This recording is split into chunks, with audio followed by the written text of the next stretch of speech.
In 1990, President Mary Robinson declared that there are over 70 million people living on this globe who claim Irish descent.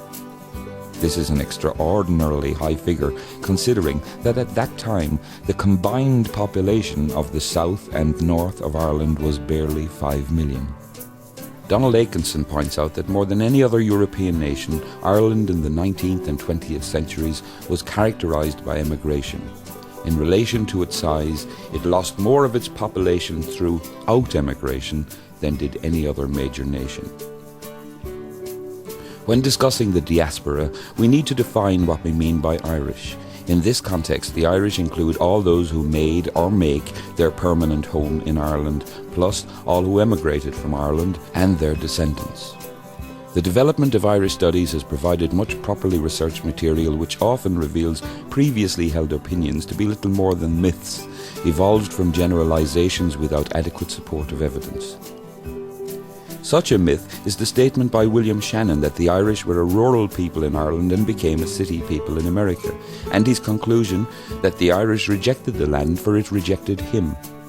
Few statistics are available for America in this period, but the 1871 Canadian census showed clearly that the largest percentage of Irish there settled outside the cities. There are several reasons why many Irish settled in the Atlantic seaboard cities other than Shannon's rejection theory. The most obvious is that the Irish simply arrived without enough money to move inland. One must also consider the large numbers who pioneered the way west, from the Wexford Murphys, who were part of the first California-bound wagon train, to the workers on the great transport schemes of the railways and the Erie Canal. Before the 1840s, the favoured destinations were Britain and Canada. Then from the 1840s until the 1920s, most Irish went to the US. However, where the most went was not necessarily where they had the most effect. While almost 60% of all Irish went to America, this was only 10% of the total of new immigrants in that period.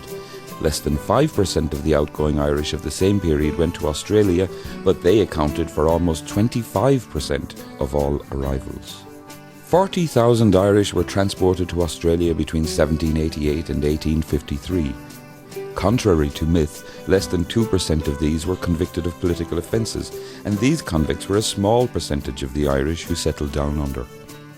Although the fare to Australia was 4 times higher than to America, it was mainly paid for from state funding both by the UK government and after 1831 by Australia.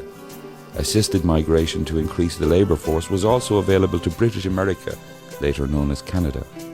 But state and landlord-assisted passage, like indentured service, accounted for just a small percentage of the total. The main assistance to the Irish during 19th century emigration was the letter from America. That is, money and/or tickets sent by relatives and loved ones so that others might join them in the new world. The English-speaking colonies, or former colony in the case of America, were the favoured destinations of the Irish, and were controlled by white Anglo-Saxon Protestants, or WASPs as they became known. The arrival of large numbers of Catholics was perceived as a threat to the WASPs. The Irish were the first Catholics to arrive in New World countries in significant numbers. Thus, it is hardly surprising that they met with prejudice, particularly from those Protestants who had integrated to the extent of no longer wishing to be called Irish. Advertisements offering work and accommodation but emphasising no Irish need apply were common. Such prejudice was widespread in large cities where, as a result, the Irish Catholics lived close to one another for safety. In areas of Irish settlement, the one institution which, regardless of the depths of one's religious convictions, could be relied on and became a focus of their lives and loyalties was the Catholic Church. The dispersion of Irish Catholics can be charted by the spread of Catholic churches and schools. This is no less true of Australia than it is of America. In that part of the Americas now known as Canada, there had been Irish Catholics in Newfoundland, possibly as early as 1537. There was also a large presence of Catholics in the area still known as French Canada, so although the Irish Catholics met with similar discrimination to America, they were not as isolated. The 1871 census revealed the Irish, 24.3% of the population, as the largest English-speaking group, and Akenson stresses that what is misleadingly called the English-Canadian cultural identity is more Irish than anything else. Anti-Irish prejudice in Australia was limited because of their early arrival in large numbers. Patrick O'Farrell points to Irish Catholics as the key creative element in 19th century Australia. Aikenson summarises O'Farrell's theory that the dialectic of the Irish Catholic minority versus English majority was the main unifying principle in Australian history, by their being committed to changing of things by democratic means.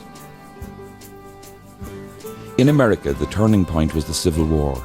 Of the 200,000 Irish who enlisted or were drafted, the vast majority fought on the Union side. The bravery of regiments such as the 69th New York Volunteers in the war's first battle at Bull Run, and the Irish Brigade, who proved themselves at Gettysburg, was rightly celebrated and did much to counter pre-war prejudice.